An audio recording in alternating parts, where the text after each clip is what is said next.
여러분 안녕하십니까? 바로 온 TV 옴부즈맨의 김승재입니다. 지난주도 연합뉴스 TV에선 다양한 뉴스들을 발빠르게 보도해드린 바 있는데요. 먼저 한 주간의 주요 뉴스부터 만나보시겠습니다.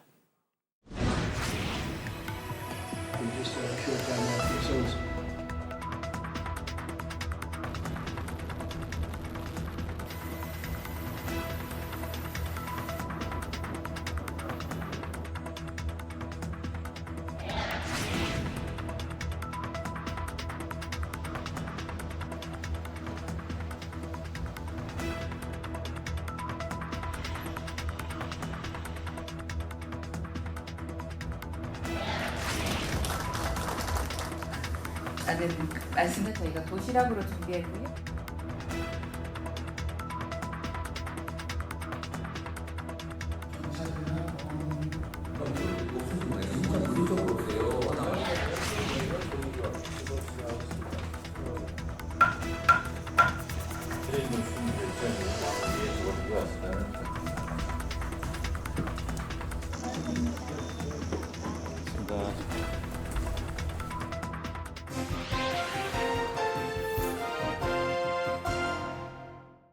한 주간 보도 내용을 짚어보는 연합뉴스 TV를 말한다 김정원입니다.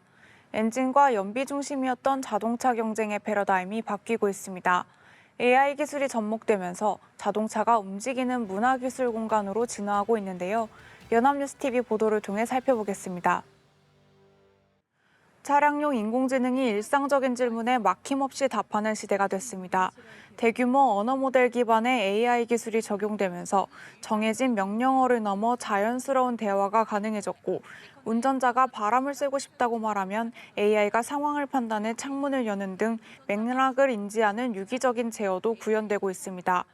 주행 데이터를 분석해 맞춤형 경로를 제안하고 실시간 온라인 데이터를 바탕으로 인기 장소를 추천한 뒤 곧바로 내비게이션으로 연결하는 기능도 등장했습니다.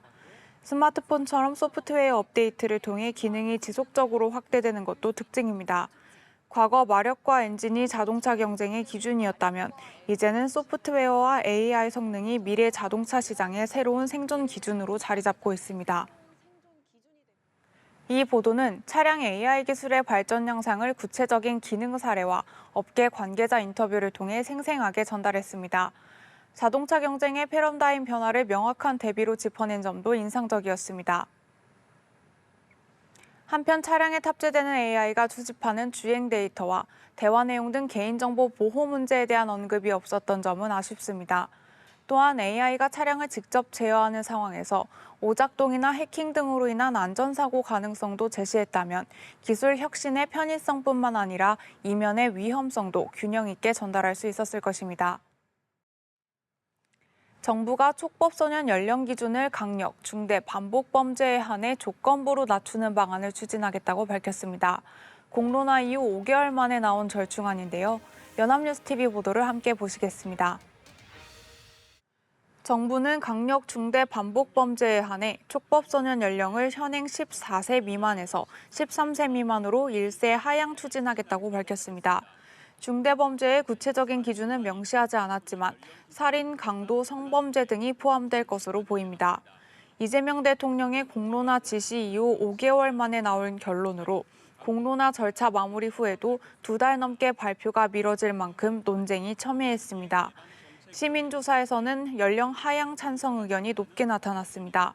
법이 만들어진 1950년대와 비교해 청소년의 범죄 환경이 크게 변했고 처벌 가능성이 범죄 억제 효과를 낼 수 있다는 여론이 힘을 얻은 것입니다. 다만 처벌 강화가 실제 범죄 예방으로 이어지느냐는 우려도 여전합니다. 정부는 소년사법 체계 전반의 개선도 함께 추진하기로 했습니다. 이 보도는 촉법소년 연령 하향이라는 민감한 사안을 찬반 양측의 논거와 함께 입체적으로 전달했습니다. 공론화 과정과 결론 도출까지의 경위를 함께 짚어 정책의 배경을 이해하는 데 도움을 줬습니다. 그러나 조건부 하향의 핵심인 중대범죄의 기준이 명시되지 않았음에도 이에 대한 비판적 시각이 빠진 점은 아쉽습니다. 또한 처벌 강화가 실제 범죄 예방으로 이어지느냐는 반대 측의 논거가 다소 짧게 다뤄진 점도 보완이 필요해 보입니다. 교화와 재활 중심의 소년사법 체계를 지지하는 전문가 의견이 구체적으로 담겼다면 시청자들이 정책의 실효성을 더 냉정하게 따져볼 수 있었을 것입니다. 성수대교 남단 진입 구간에 9cm가량의 단차가 발견돼 시민들의 불안이 커지고 있습니다. 서울시는 안전에 문제가 없다고 밝혔지만 1994년 성수대교 붕괴 참사를 기억하는 시민들의 우려는 가시지 않고 있는데요. 연합뉴스TV 보도를 통해 살펴보겠습니다. 성수대교 남단 진입 구간에서 약 9cm의 단차가 발견됐습니다. 다리 본선부와 땅과 연결된 옹벽부가 만나는 곳의 일부가 내려앉은 것으로 보이고 시속 30km 미만으로 지나가도 위아래로 흔들리는 것이 느껴질 정도입니다. 서울시는 2016년부터 이 단차를 인지해 왔으며 안전에 문제가 없었다고 밝혔습니다. 오세훈 시장이 직접 현장을 찾아 안전을 재확인하고 정밀 안전진단과 한강 교량 전수조사를 실시하겠다고 했습니다. 그러나 1994년 성수대교 붕괴 참사를 기억하는 시민들은 불안을 완전히 떨치지 못하고 있습니다. 주민들은 눈에 보이는 구체적인 안전 조치를 촉구하고 있습니다. 이 보도는 현장 영상과 직접 주행 테스트, 시민 인터뷰를 통해 단차 문제를 생생하게 전달했습니다. 서울시의 공식 입장과 시민들의 불안을 함께 담아 사안을 다각도로 보여줬습니다. 다만 서울시가 2016년부터 이 단차를 인지하고 있었다고 밝혔음에도 그동안 별다른 조치를 취하지 않은 이유에 대한 설명이 빠진 점은 아쉬움으로 남습니다. 9년간 방치된 경위와 그 사이 안전점검이 어떻게 이루어졌는지를 함께 짚었다면 서울시의 안전관리 체계에 대한 보다 비판적인 시각을 전달할 수 있었을 것입니다. 반도체 대호황으로 내년 세수가 당초보다 20%가량 늘어난 500조 원 이상이 될 것으로 전망됩니다. 이재명 대통령은 이 추가 세수를 미래대응기금을 신설해 활용하겠다는 구상을 밝혔는데요. 연합뉴스TV 보도를 통해 알아보겠습니다. 반도체 대호황에 힘입어 내년 세수는 당초 412조 원보다 20%가량 늘어난 500조 원 이상이 될 것으로 전망됩니다. 이재명 대통령은 이를 전례 없는 추가 세수로 규정하며 미래 대응기금을 신설해 미래 청년 지방 교육 등 4대 분야에 집중 투자하겠다고 밝혔습니다. 이 대통령은 3대 메가 프로젝트도 강력히 추진하겠다는 의사를 재차 밝히며 전력 용수 공급부터 교통 물류 인프라, 주거, 의료, 문화 등 정주 여건 구축까지 정부 역량을 총동원하겠다고 했습니다. 또한 성장 과정에서 누구도 소외되지 않도록 사회 안전망을 강화하겠다고 언급했습니다. 민주당은 연말까지 메가특구 특별법 등 주요 경제 법안을 처리하고 3대 메가 프로젝트 특위를 중심으로 입법 지원에 나선다는 방침입니다. 이 보도는 반도체 호황으로 확보된 추가 세수의 규모와 활용 방향을 구체적으로 전달했습니다. 대통령의 구상과 여당의 입법 지원 계획을 함께 담아 정책 추진 흐름을 일목요연하게 정리한 점도 눈길을 끌었습니다. 그러나 반도체 호황이라는 일시적 요인에 따른 추가 세수를 기반으로 대규모 기금을 신설하는 것이 재정 운용 측면에서 적절한지에 대한 검토가 빠진 점은 보완이 필요해 보입니다. 호황이 꺼진 이후에도 기금이 지속 가능한지에 대한 전문가 의견이 보완됐다면 정책의 재정적 지속 가능성을 더 냉정하게 따져볼 수 있었을 것입니다. 아울러 야당의 반응을 함께 담았다면 보도가 더욱 다양한 시각을 전달하는 데 도움이 됐을 것입니다. 중국 최대 메모리 반도체 기업 창신메모리가 약 6조 5천억 원 규모의 대형 상장에 나서면서 국내 반도체 업계의 새로운 변수로 떠오르고 있습니다. 반도체 업황 피크아웃 우려 속에 중국의 추격이 본격화되는 모습인데요. 연합뉴스TV 보도를 통해 살펴보겠습니다. 중국 최대 메모리 반도체 기업 창신메모리가 약 6조 5천억 원 규모의 IPO 절차에 들어갔습니다. 조달 자금 대부분을 범용 D램 개발에 투입할 것으로 보입니다. 반년 만에 글로벌 점유율 약 8%까지 2배 끌어올린 데 이어 추격 속도를 더욱 높이겠다는 전략입니다. 중국 정부 주도로 육성해온 반도체 산업에 대한 민간 자금까지 더해지는 신호탄이 될 전망입니다. 다만 당장 국내 기업의 경쟁력을 위협할 수준은 아니라는 분석이 우세합니다. 삼성전자와 SK하이닉스는 전 세계 D램 시장의 67%, HBM 시장의 79%를 차지하며 압도적인 경쟁력을 유지하고 있습니다. 특히 범용 메모리 물량 경쟁에서 벗어나 AI 시대 핵심인 차세대 HBM 개발에 앞장서고 있어 중국이 고객 맞춤형 메모리 시장으로 영역을 넓히더라도 최고 수준의 기술력 확보까지는 상당한 시간이 걸릴 것으로 관측됩니다. 이 보도는 창신 메모리 상장이라는 구체적인 사건을 계기로 중국 반도체 굴기의 현황과 국내 기업의 경쟁력을 함께 짚어 반도체 패권 경쟁 구도를 명확하게 전달했습니다. 한편 현재 국내 기업이 압도적인 경쟁력을 유지하고 있다는 분석에 무게를 두다 보니 중국이 대규모 자본을 앞세워 기술 개발 속도를 높일 경우 중장기적으로 어떤 시나리오가 펼쳐질 수 있는지에 대한 심층적인 분석이 부족했습니다. 당장의 격차보다 향후 추격 가능성을 더 구체적으로 짚었다면 시청자들이 이번 사안의 무게를 더 실감할 수 있었을 것입니다. 지금까지 연합뉴스TV 시청자 평가였습니다. 이번 시간은 주말에 방영되는 제작 프로그램을 대학생의 시선으로 분석 및 평가해보는 시간이죠. 캠퍼스 TV 리포트입니다. 이번 주에는 숙명여대 이류원 학생과 함께하겠습니다. 어서 오십시오. 안녕하세요. 자, 류원 학생 지난주 어떤 프로그램 모니터링했습니까? 네, 저는 매주 일요일에 방송되는 리부팅 지방시대를 모니터링했습니다. SNS에서 짧은 길이의 세로 동영상이 전 세계적인 하나의 트렌드로 자리 잡았습니다.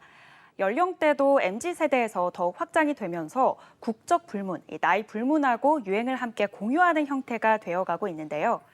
이 가운데 요즘 한국을 배경으로 촬영하는 K-팝 세로 동영상, 또 한국 음식 리뷰 영상들이 큰 인기입니다. 이번 방송에서는 한국인으로 살아보기, 로망을 실현하기 위해 우리나라를 방문하는 외국인들을 만나보고 나아가 발전 방안까지 짚어봤습니다. 지금 바로 만나보시죠. 방송은 한국의 유명한 관광 명소들을 비추며 시작합니다. 우리가 뉴욕이나 파리를 동경해 본 적 있는 것처럼 2026년 현재 많은 외국인들이 한국인으로 살아보는 삶을 동경하는 흐름이 나타나고 있는데요. 원화 약세 흐름은 우리에겐 부담이지만 한국을 찾는 외국인 관광객에는 호재입니다. 이제는 서울뿐 아니라 지방으로까지 그 관심이 확대되고 있는데요. 외국인들은 강릉시장에서 길거리 음식을 구경하고 기념품을 구매하고 그 지역의 전통 음식을 먹습니다. 이곳은 전주의 유명한 비빔밥집입니다. 역대 대통령들도 많이 방문했던 곳인데 외국인 인플루언서들 사이에서 인기가 대단했습니다. 한 중국 인플루언서는 같이 나오는 밑반찬들이 하나하나 저마다의 뚜렷한 개성과 맛을 품고 있다고 극찬했습니다. 한국 음식 소개 콘텐츠가 SNS 알고리즘을 타서 큰 인기를 얻는 경우가 늘어나자 방문해서 음식 콘텐츠를 촬영하는 외국인 관광객도 늘었습니다. 간장게장부터 김치찜, 홍어, 삼합까지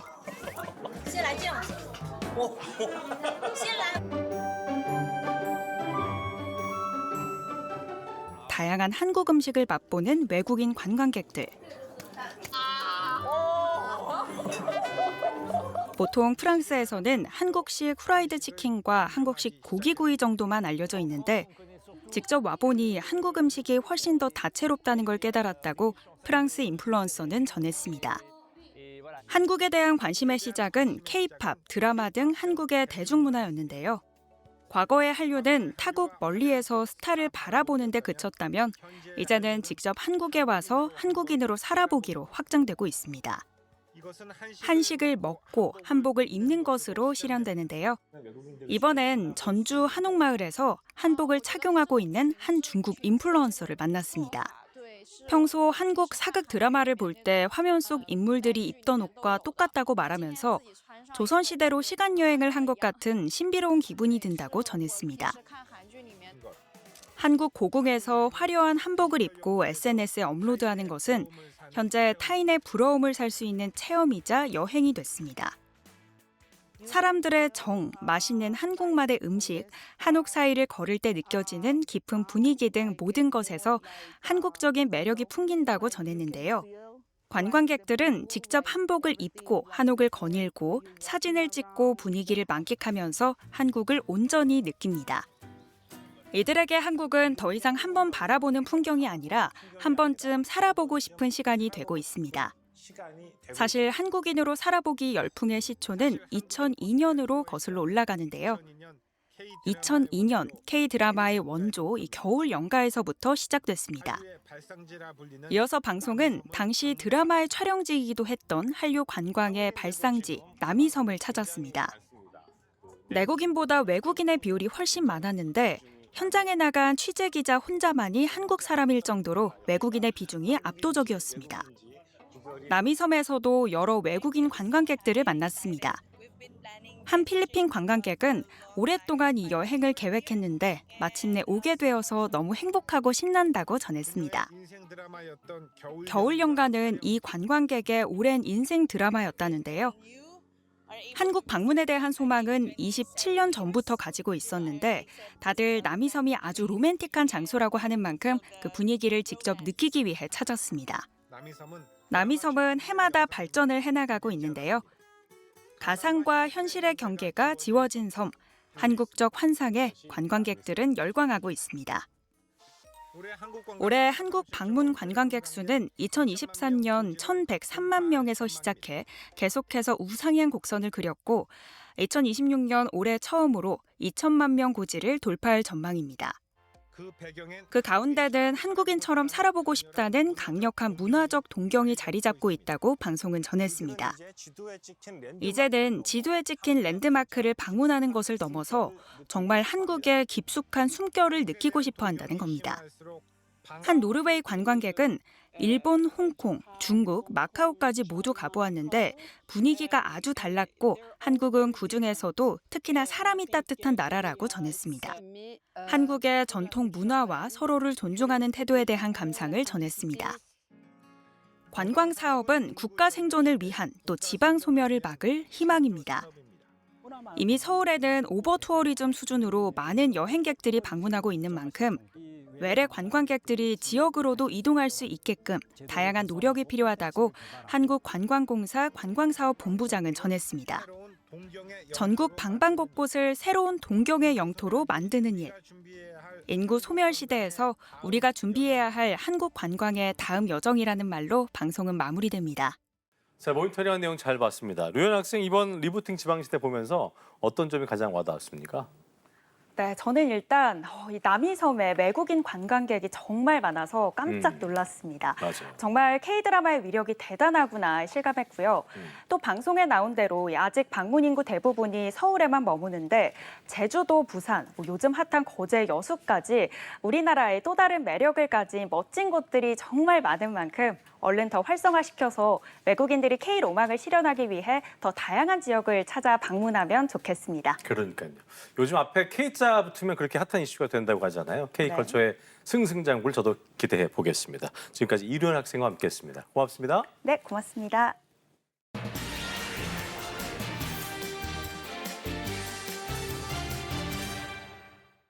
신뢰했던 공권력이 진실을 덮으려 했습니다. 한 여고생의 목숨을 앗아간 사건 뒤에 드러난 부실 수사와 유착 의혹, 그 민낯을 언론은 어떻게 비추고 있을까요? 오늘 TV와 비평에서 자세히 살펴보도록 하겠습니다. 도움 말씀에 국가공무원 인재개발원 김진숙 교수와 함께합니다. 어서 오십시오. 네, 안녕하세요. 네. 자, 광주에서 귀가하던 여고생을 살해한 장윤기 사건. 사실 이 사건만으로도 국민들의 분노를 사고 있었는데 잘못된 부정으로 인해 이 사건의 부실 수사와 유착 의혹으로까지 번지고 있어서 더 큰 공분을 사고 있습니다. 현재 검경이 동시에 이 사건을 수사하고 있는 상황인데 언론이 먼저 어떻게 보도했는지부터 정리를 해주시죠. 네, 먼저 이 사건을 간단하게 좀 정리를 해보겠습니다. 온 국민을 분노하게 만든 광주의 한 여고생을 살해한 장윤기 사건의 초동 수사를 맡았던 광산경찰서 팀장과 그 팀원들이 경찰 간부인 장윤기 아버지의 증거인멸을 도와준 혐의를 받고 있는 것입니다. 애초에 이제 경찰은 장윤기에게 그냥 살인 혐의를 적용한 뒤에 검찰에 송치했었죠. 그런데 검찰이 확인해 보니 장윤기의 원룸에 이제 중요한 증거물이 있었는데도 경찰이 이 중요한 증거물을 확보하기는커녕 장윤기의 아버지에게 이 사실을 알려줬다는 것입니다. 검찰은 장윤기를 일반 살인 말고 그보다 형량이 무거운 강간 살인 혐의로 재판에 넘겼습니다. 그동안 장윤기는 형량을 줄이기 위해서 우발적 살인이었다고 주장을 해왔는데요. 사건 발생 2개월 만에 처음으로 범행 목적이 성범죄였다고 법정에서 인정했습니다. 예. 언론에서는 장윤기의 아버지가 현직 경찰이라는 배경과 담당 수사팀의 증거 인멸과 그리고 수사기밀 유축 등의 의혹이 검찰의 보안 수사로 드러난 점에 주목했습니다. 예. 단순히 경찰의 제 식구 감싸기 차원을 넘어서 중대 범죄의 은폐와 수사 방해에 공권력이 조직적으로 동원된 것이 아니냐면서 의문을 제기했습니다. 따라서 이번 사건을 단순한 강력 범죄가 아니라 예. 부실 수사와 경찰 내부의 유착 의혹이 결합된 중대한 사건으로 보고 사건 처리 과정에서 어떤 문제가 있었는지 철저히 밝혀야 한다고 강조했습니다. 그랬군요. 사건과 또 사건에 대한 수사마저 추악했던 장윤기 사건 때문에 경찰 수사에 대한 불신이 커질 수밖에 없는 상황에서 경찰이 뒤늦게 이제 강도 높은 대책을 내놓았습니다. 언론 이에 대해서 어떻게 좀 평가를 하고 있습니까? 네, 거세진 이제 비판 여론을 의식한 듯 예. 경찰이 대대적인 쇄신안을 내놨습니다. 경찰청 특별수사단이 구성되고 수사 지휘 라인의 책임자들을 소환함과 동시에 광주경찰청을 압수수색하는 등 예. 의혹 규명에 박차를 가하고 있습니다. 경찰은 확보한 압수물을 통해서 경찰의 장윤기 사건 관련 지시가 이루어진 경위와 혐의 적용 과정 등을 분석하고 또 윗선이 어디까지 개입했는지를 확인할 방침이라고 밝혔습니다. 하지만 언론의 평가는 대체로 냉정합니다. 대책 자체보다 왜 이런 장치가 지금까지 작동하지 않았는지에 대한 근본적인 물음을 던지고 있습니다. 동아일보는 전국적인 이목이 집중됐던 사건인데도 이럴 정도면 사회적 이목이 쏠리지 않은 사건은 어떻게 처리하겠는가라면서 이런 식의 사건 처리가 이번뿐이었을지 의문이 들지 않을 수 없다면서 경찰이 신뢰를 회복하려면 조직의 명운을 걸고 은폐나 축소 의혹을 철저히 규명해야 한다고 촉구했습니다. 그렇군요. 한국일보는 이번 대책이 사건이 터진 뒤에 나온 사후 약방문식 대응이라고 평가했습니다. 또 일부 언론에서는 경찰이 스스로 문제를 발견한 것이 아니라 국민적 공분이 커진 뒤에야 특별수사팀을 꾸렸다는 점에서 조직의 자정 능력의 한계를 드러냈다고 지적했습니다. 수사 담당자 몇 명을 처벌하는 수준에 그쳐서는 안 되고 예. 증거관리 체계와 이해충돌 방지 시스템까지 전면적으로 점검해야 한다고 강조했습니다. 네, 맞는 말입니다. 자, 이번 장윤기 사건을 계기로 검사의 직접 보안 수사권을 폐지하는 형사소송법 개정안이 도마 위에 올랐잖아요. 네. 가뜩이나 사실 보안 수사권 폐지를 놓고 찬반 논쟁이 거센 상황에서 경찰 입장에서 사실 뭐 찬물을 확 끼얹는 사건이 발생하게 된 건데 네. 언론은 어떻게 좀 보도를 하고 있습니까? 네, 언론에서는 이제 장윤기 사건의 전모와 또 경찰의 사건 은폐나 증거인멸 시도가 검찰의 보안 수사 과정에서 드러났다는 점에 주목했습니다. 그렇군요. 그동안 검찰 개혁의 필요성을 강조해온 언론사에서조차 예. 이번 사건을 계기로 보다 신중한 수기와 보완이 필요하다고 주장하고 있습니다. 주로 이제 보수 언론에서는 경찰의 수사권 독립을 여전히 우려하면서 시민사회에서조차 보안 수사권 폐지 반대 여론이 높아지고 있다고 전했습니다. 하지만 진보 언론은 특정 사건을 근거로 검찰 권한을 확대해야 한다는 논리로 연결하는 것은 신중해야 한다고 전했습니다. 예. 핵심은 어느 기관이든 독립성과 투명성을 확보하는 것이라고 주장하면서도 형사소송법 개정안의 속도전을 두고서는 민주당 내부에서도 우려가 나오고 있다고 전했습니다. 우선 조선일보는 이번 사건이 견제 장치 없이 경찰에만 수사를 맡길 경우 앞으로 어떤 일이 벌어질 수 있는지 예고해 준다고 전했습니다. 예. 지금 형사소송법에 남은 검찰의 마지막 견제 장치가 보완 수사권이라면서 이는 검찰 권한 확대가 아니라 경찰 수사를 견제해 가해자를 제대로 처벌하고 또 피해자를 구제하기 위한 것이라고 전했습니다. 보안 수사권이 없으면 예. 경찰이 잘못한 수사를 기소 전에 바로잡을 길이 사실상 없다면서 민주당이 이제 압도적 의석을 앞세워서 보안 수사권 폐지를 밀어붙이고 있지만 이는 과거 검찰의 정치권 수사에 대한 보복인 동시에 앞으로 검찰이 정치 권력에 손대지 못하게 하려는 예방 조치라고 덧붙였습니다. 예. 반면에 한겨레는 형사소송법 개정안 처리까지는 아직 여야 모두에게 수기의 시간이 열려 있기 때문에 민주당은 더욱 다양한 의견 수렴과 또 지속적인 보완을 통해서 국민의 우려를 남기지 않아야 한다고 강조했습니다. 다만 이번 사건과 보안 수사권 필요성을 연결짓는 주장과 관련해서는 이제 과거 김학의 별장 성폭력 사건의 예를 들었는데요. 예. 당시 경찰은 강간치상 혐의를 적용해 검찰에 송치한 반면 검찰 수사에서는 2차례나 무혐의 처분으로 풀어준 바가 있다면서 보안 수사권이 수사권 오남용을 막는 유일한 방법은 아니라고 전했습니다. 이번 개정안이 경찰의 부실 수사 가능성 등 부작용에 대한 우려를 불식시킬 수 있는 것인지 면밀한 심의와 검증이 필요하다고 강조했습니다. 예. 이번 사건의 보도를 보면서 좀 아쉬웠던 점을 말씀드리자면 진상을 규명해야 할 시점에 상당수 언론의 관심이 검찰의 보안 수사권 논쟁으로 빠르게 옮겨갔다는 점입니다. 그렇죠. 물론 검경 견제 장치에 대한 논의는 충분히 필요합니다. 하지만 이번 사건은 사건 자체의 진실을 객관적으로 규명하는 것이 우선입니다. 예. 제도에 대한 논쟁이 사건의 본질을 흐리거나 또 일부 의혹을 조직적 은폐로 확대 해석하는 것도 경계해야 할 것입니다. 언론은 제도 논쟁이 사건의 본질을 덮지 않도록 사실 규명을 우선하면서 네. 제도 개선 논의를 이어가는 균형감을 좀 보여줄 필요가 있을 것 같습니다. 그래야겠네요.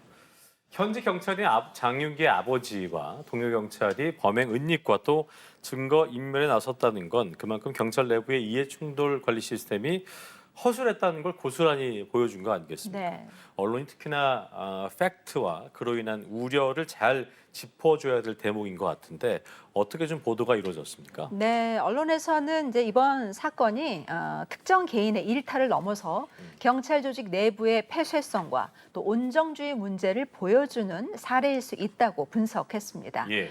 특히 지역 경찰 조직은 오랜 기간 함께 근무한 인적 네트워크가 이제 촘촘하게 형성돼 있는 만큼 가족이나 동료가 관련된 사건에서 객관성을 유지하기 위한 장치가 더욱 중요하다는 것입니다. 따라서 이해 충돌이 발생할 가능성이 있는 사건은 이제 초기에 외부 기관이나 타 지역 수사기관으로 자동 이관하는 이제 제도적 장치가 필요하다고 지적하고 있습니다. 예. 이번 사건은 수사기관의 독립성과 공정성을 확보하는 시스템이 얼마나 이제 중요한지를 보여주는 사례라고 평가하고 있습니다. 결국 중요한 것은 이제 검찰이냐 경찰이냐의 문제가 아니라 어느 기관이 수사를 하더라도 억울한 피해자가 생기지 않는 그런 시스템을 만드는 것입니다. 맞습니다. 검찰의 권한 남용과 경찰의 부실 수사라는 두 가지 극단을 모두 막을 수 있는 정교한 견제 장치가 필요해 보입니다. 그렇네요. 자, 이번 사건을 바라보는 국민 입장에선 정쟁이라든가 수사기관의 권력 다툼보다는 수사를 신뢰할 수 있는 앞서 교수님께 짚어주신 시스템의 정착일 텐데 네. 언론이 앞장서서 가장 중요한 역할을 해야 할 것 같습니다. 끝으로 한 말씀 듣고 마무리하겠습니다. 네, 국민들이 아마 이번 사건을 보면서 느끼는 감정은 이제 분노와 함께 아마 불안일 것입니다. 그렇습니다. 예, 범죄 자체도 충격적이지만 수사기관이 제 역할을 하지 못한다면 나와 내 가족도 언제든지 억울한 일을 당할 수 있다는 불신이 생기기 때문입니다. 그래서 언론은 정쟁이나 수사기관의 권한 다툼을 부각하기보다는 국민이 안심할 수 있는 제도적 보완책이 무엇인지 좀 차분하게 점검해야 할 것입니다. 그렇군요. 검찰개혁의 취지인 수사와 기소의 분리에는 공감하지만 피해자 권리보호나 또 중대한 부실 수사에 대해서는 예외적인 좀 보완 수사 장치가 필요할지 또 경찰 수사를 누가 어떻게 견제하고 피해자의 이의 제기권은 충분히 보장되는지도 함께 검증을 좀 해줬으면 좋겠습니다. 그렇겠네요. 무엇보다 언론은 사건이 잊혀진 뒤에도 약속했던 재발 방지 대책이 실제 현장에서 제대로 작동하는지 끝까지 추적해야 합니다. 국민이 원하는 것은 수사기관 간의 어떤 권한 다툼이 아니라 어느 누구도 억울한 피해자가 생기지 않는 공정한 수사 시스템일 것입니다. 예. 그 신뢰를 회복하도록 감시하는 것이 또 언론의 중요한 역할이라고 생각합니다. 그렇죠. 언론이 기억할 내용까지 잘 들어봤습니다. 국가공무원 인재개발원 김진숙 교수와 함께했습니다. 고맙습니다. 네, 감사합니다. 저희 옴부즈맨 제작진은 여러분의 소중한 의견들을 기다리고 있습니다. 방송을 보시고 느낀 소감을 연합뉴스 TV 홈페이지 내 시청자 게시판이나 SNS로 보내주시면 됩니다. 저희는 다음 주 시간 다시 인사드리죠. 여러분 고맙습니다.